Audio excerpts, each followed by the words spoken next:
Вітаю всіх на моєму новому каналі Міжнародних новин. Тема сьогоднішнього відео – початок полювання Трампа за рідкоземельними металами, які становлять основу для функціонування високотехнологічних галузей американської економіки – від виробництва смартфонів до сучасних винищувачів. Трамп любить діяти швидко, коли питання особливо стосується його бізнес-інтересів, які наразі тісно переплетені з американськими інтересами. Часу у Трампа обмаль. Китай після зустрічі у Пусані дав штатам тимчасовий перепочинок, можливо, до року десь, які потрібно використати максимально ефективно для убезпечення себе від можливих обмежень в постачанні важливих рідкоземельних металів. Про це я більш детально говорив у моїх попередніх відео, посилання на які ви знайдете у цьому описі. Найбільш важливим ареалом такого полювання, з точки зору можливої здобичі, визначено Центральну Азію, зокрема Казахстан, яка й опинилася під прицілом Трампа та його команди. Доля жертви не обійшла й Україну, свідками чого стали ми самі з вами. І ця історія ще триває. Але запаси мінералів самі по собі нічого не варті. Без надійних та безпечних шляхів їх постачання та нейтралізації зусиль основних конкурентів Китаю та Росії нічого не вийде. Тепер більш детальніше про це все по порядку. Трампу вдалося тимчасово знизити напругу у відносинах з Китаєм щодо експорту рідкоземельних металів, основного проблемного питання у торгівельних перемовинах між двома країнами. Китай володіє біля 70% світового ринку видобутку рідкоземельних руд та контролює майже 90% світового виробництва рідкоземельних металів. Запаси цих металів у Китаї є найбільшими у світі. Вони становлять майже 44 мільйони тонн. Це від 12 до 17 рідкоземельних елементів всієї періодичної таблиці Менделеєва. На 7 із цих елементів Китаєм накладені обмеження на експорт до Сполучених Штатів. Вони були накладені ще десь у квітні цього року. Ще на 5 елементів обмеження поки що відкладено. Це відбулося у жовтні цього року після зустрічі у Пусані. США почали активні пошуки цієї важливої для їх економіки та безпеки сировини по всьому світу, включаючи й Україну. І мова тут йде, скоріше за все, не про нашу безпеку чи її гарантії, а про безпеку США та їх незалежність від Китаю і Росії. Тепер настала черга Центральної Азії після доволі довгого періоду застою, майже у десятиліття, у відносинах з цим важливим для США регіоном. Чому важливо? А якраз через значні запаси рідкоземельних металів та інших рідкісних критичних мінералів, а також стратегічне положення на основних шляхах постачання як сировини, так і товарів. В країнах регіону, зокрема, виробляється майже половина світових запасів урану для потреб ядерної енергетики. Тут також розвідано більше 6% всіх світових запасів рідкоземельних металів. Найбагатша на ці метали країна – Казахстан. У квітні цього року Казахстан повідомив про виявлення значних запасів рідкоземельних металів – церію, лантану, неодиму та ітрію. За попередніми даними, родовище в Караганді містять більше 20 мільйонів тонн запасів цих металів. Це майже половина запасів рідкоземельних металів Китаю. Але ця інформація потребує ще перевірки. Казахи у жовтні цього року ініціювали програму фінансування видобутку згаданих мінералів на 25-30 роки. І вартість цієї програми десь $1 мільярд США. Окрім згаданого родовища, у Казахстані є ще й родовища вольфраму та осмію. Не дивно, що цей регіон викликає таку увагу Вашингтону, але не тільки через запаси, а й з огляду на шляхи їх постачання. Це комбінований інтерес до регіону Центральної Азії, розуміння географічних рамок якого для Вашингтону значно розширюється зараз. Враховуючи мирні ініціативи Трампа, такі країни, як Азербайджан та Афганістан, на думку американців, мають доєднатися до існуючого формату співробітництва. Пару слів про зустріч у Вашингтоні на минулому тижні у рамках згаданого формату, так званий С5+1. Та також наслідки цієї зустрічі, про які ми з вами зараз і поговоримо. Згаданий формат має на меті посилення співробітництва між Сполученими Штатами та 5 центральноазіатськими країнами, а саме Казахстаном, Киргизстаном, Таджикистаном, Туркменістаном та Узбекистаном. Він був заснований у Самарканді у 2015 році, фактично відразу після російського вторгнення до Донбасу. Мета кооперації – вирішення спільних завдань для підтримки миру та процвітання, а також пошук регіональних рішень для реагування на глобальні виклики. Мета досить така амбітна. Сюди також входить економічне співробітництво та енергетична безпека. Для вирішення цих питань створені відповідні робочі групи. Тут також започатковано діалог щодо критичних мінералів, і це якраз основна суть на яку потрібно звернути увагу. Що цей діалог по собі представляє? В першу чергу це інвестиції в геологічне вивчення та дослідження, також добування, переробка та розвиток ланцюгів постачання критичних матеріалів. У 2022 році, після російського вторгнення, було засновано секретаріат формату для його інституалізації.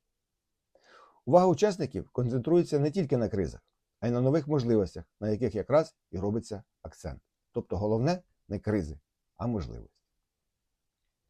Для повної реалізації цих можливостей в Конгрес США вже внесено на розгляд пропозицію про відміну так званої поправки Джексона-Веніка, що діяла ще з часів СРСР, та обмежувала американське співробітництво з країнами Центральної Азії.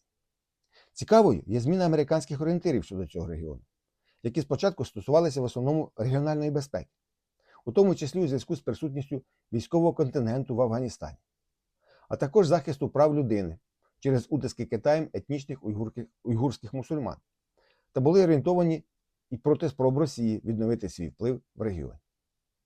А Росія та Китай тим часом вирішували та продовжують вирішувати тут питання видобутку та експорту критичних мінералів, концентруючи свою увагу в основному на цьому завданні. За перше півріччя перебування Трампа на посаді з країнами регіону було підписано торгівельних угод на суму 12,4 мільярди доларів США. До Узбекистану Сполучені Штати зараз постачають Боїнги. Угода була укладена у вересні цього року на 8 мільярдів доларів. У цьому ж місяці казахи підписали угоду на 4,2 мільярда доларів на постачання до країни американських запчастин до локомотивів. А це вже прямі інвестиції у розвиток інфраструктури, шляхів постачання критичних мінералів. Американська та казахстанська компанії спільно добуватимуть вольфрам на родовищах в Казахстані. Запаси вольфраму тут оцінюються у 410 тисяч тонн.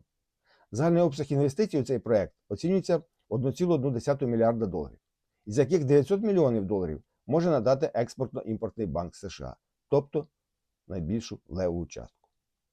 Тривають також зараз пошукові роботи з розвідки рідкісних та рідкоземельних металів у Східно-Казахстанській області та в Костанайській області.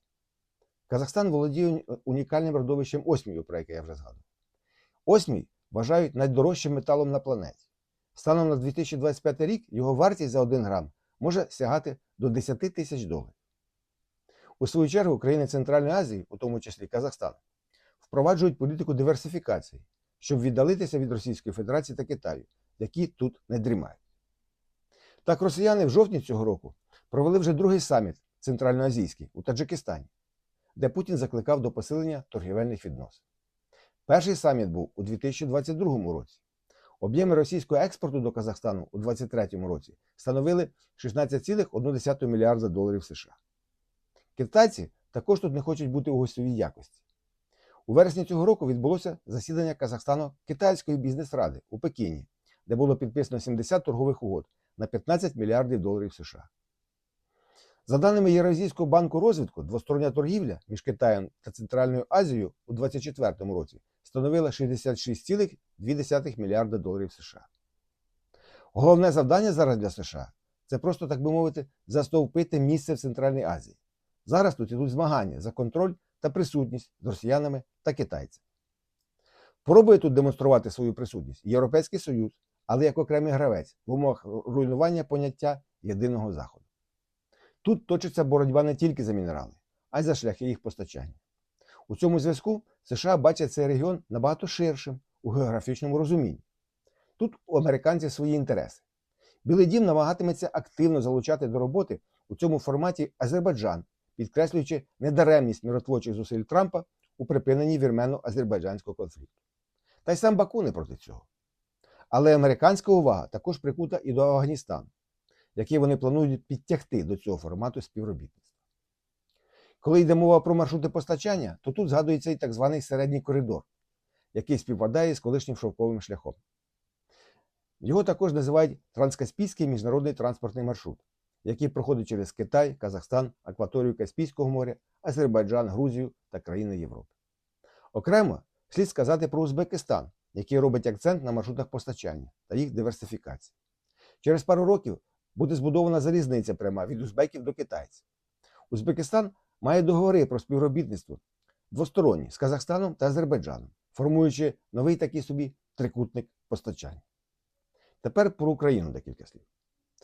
Ми фактично зараз перебуваємо досить далеко від країн цього регіону, тобто відстаємо. І країнці зараз думають про диверсифікацію та отримують дивіденди у всі три кошики – американський, китайський та російський.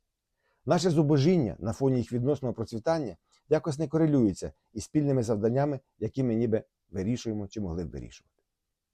Знаючи хватку Трампа, охота на рідкоземельні метали буде тривалою, але й більш-менш результативною. Мова йтиме про результат у режимі тут і зараз. А самі країни Центральної Азії тільки радо потирають руки від надмірної уваги до себе та міркують, як дорожче це все продати. Дякую за увагу. Будуть питання? Задавайте та підписуйтесь на мій канал і ставте лайки. Їх багато не буває, як кажуть. До побачення всім та мирного нам неба.